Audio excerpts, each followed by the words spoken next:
from the sky they drop.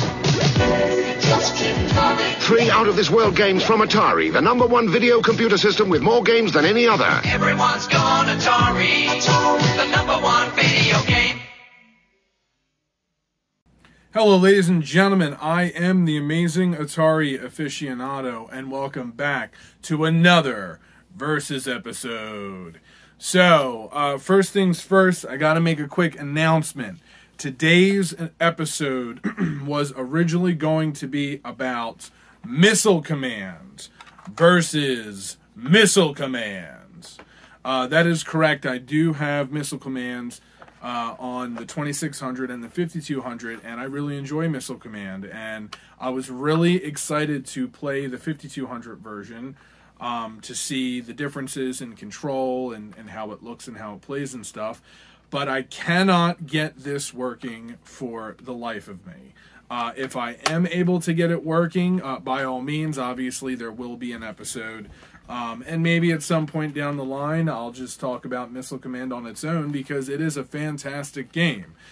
Here is actually kind of a neat version. This is the Sears Telegames version, which I don't have many boxed Sears Telegames video games, so it is kind of neat to see one of these almost complete. Unfortunately, I am missing the manual. So that being said, shout out to Gleam Ride. I have a 5200 game that I'm willing to trade you. There's nothing wrong with it. So leave a comment in the comments below, and I'll make sure that this gets to you. So all right. So all of that aside, today then I'm jumping to the next game that I was planning on doing anyway, so it's not too much of a change. And it's another very exciting game that I cannot wait to talk about and play. Today's games are Galaxian, the arcade classic, of course, for the 2600.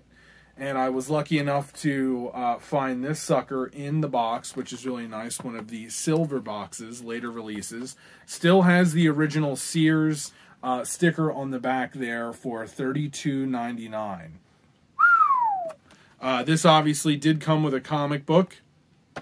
I think it had something to do with the release of the Atari Force team. I'm not sure if there was a Galaxian comic. I'm sure Eric Rook will school me on that if I am incorrect.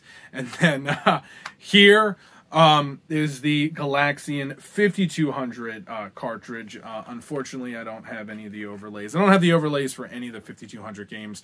I don't know if they all did come with overlays, but finding 5200 games, let alone the games with the,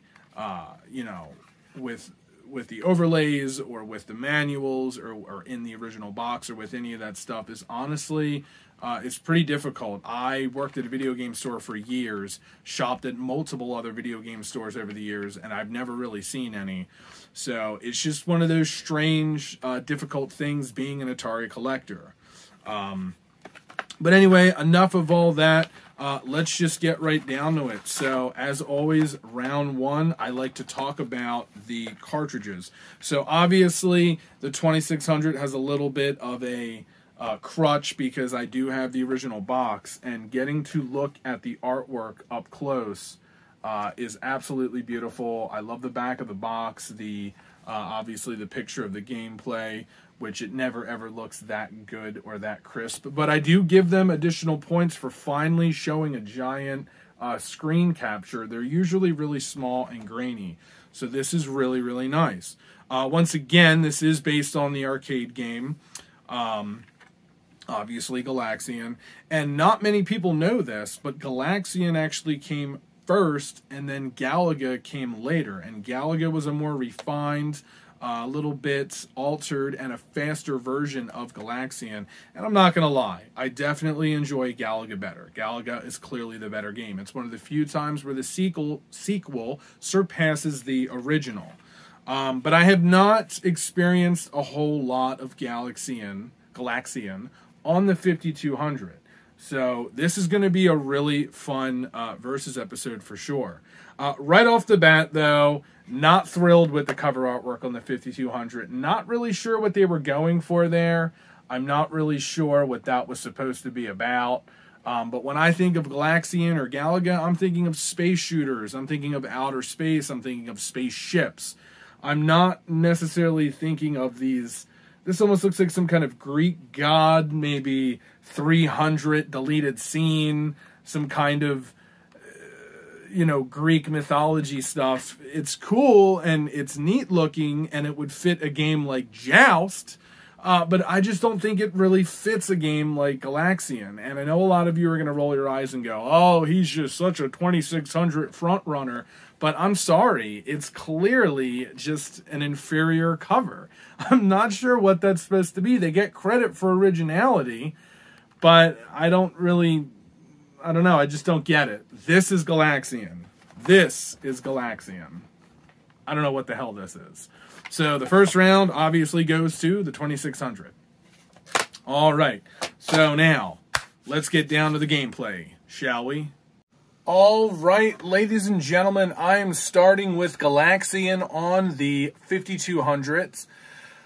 I will say I always love the title screen for 5200 games, the big giant Atari letters and the little information logo and all that good stuff.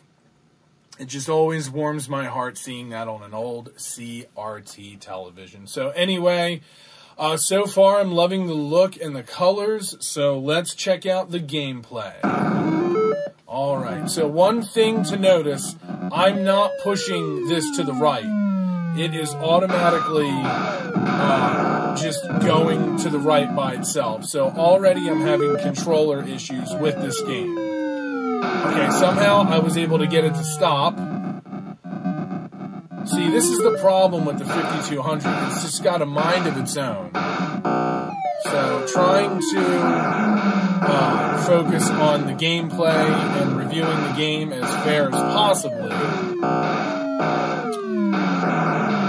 Nice colors, nice sprites. Little different, some variety.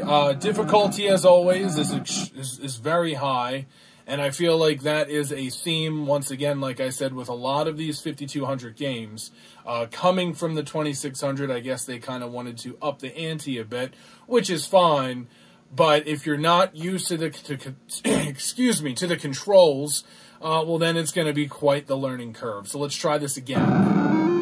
I'll do one more round here and see if I can get a little bit of damage. I will say the background with the stars is definitely challenging in and of itself. It's tough to tell what's stars and what's a bullet. You know what I mean? Obviously the bullets / missiles move, but those background stars are also sort of moving. So it's difficult to really be able to tell. It's not terrible, it's definitely playable. And the control joystick is, it's a bit odd,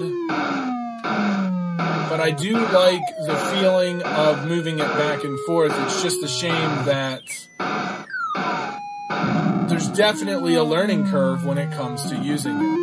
And the fire button on the side of the game, on the side of the controller, it's not comfortable. It's not a good place for it to be.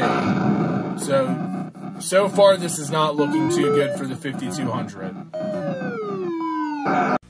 Galaxian warriors, today we're going up against the most feared commander, and everyone counts. Even you, Quid. Man your ships, man your ships, man your ships. We're going in! Assume attack formation. All wings ready, sir. Okay, I'm peeling off. Cover me, cover me! Roger on that, Blue Leader. Heavy fire, 17 degrees. Affirmative. This guy's good. Watch your back! We lost Blue Leader. I'm hit! Who's left? Quid! No! Quid, you're a credit to your cartridge. Galaxian, the arcade hit, now for the Atari 2600 system. All right, ladies and gentlemen, here is Galaxian on the Atari 2600, and already I'm loving the background more. There's a neat little border around it. Let's check out the gameplay, obviously, and see what that's like.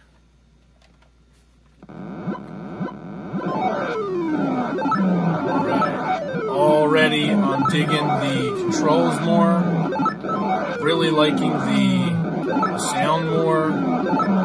This is a nice level of difficulty getting used to the game.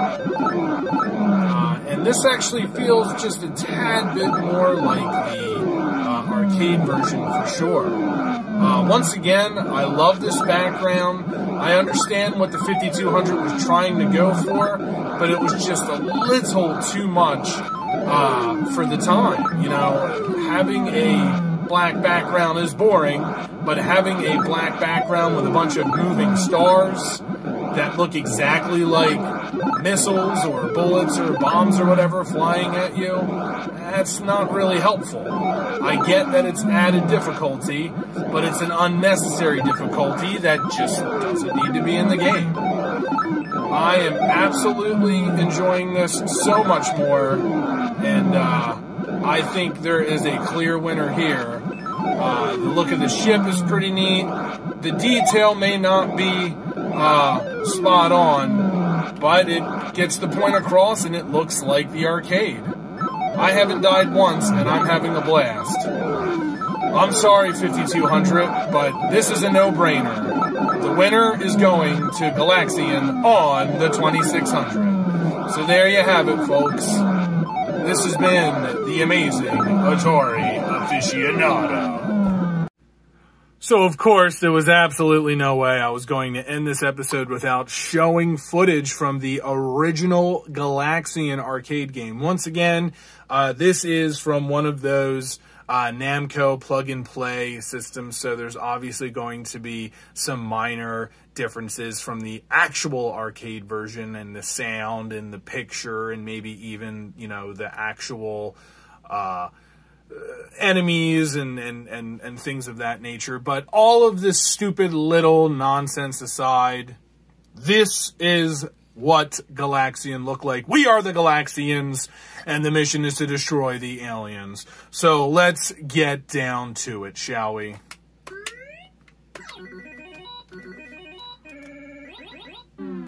So as you can tell, looking at both of the 2600 and 5200, there's a lot of similarities. I'm totally not paying attention. And a lot of differences, you know. But you can see what the 5200 was trying to do. You know, you can see what the 2600 was trying to mimic. And they both did a really good job of trying to create an at-home version of this game in the 80s. And I definitely applaud them. I thought they did a great job. But like I said earlier, Galaga is where it's at. And this is a fun game and all. But if I had to choose, I would totally be playing Galaga over this. But anyway, I just had to show you a few minute or two footage of this beautiful, colorful game. Thanks, ladies and gentlemen, for watching, and stay tuned for more Atari goodness.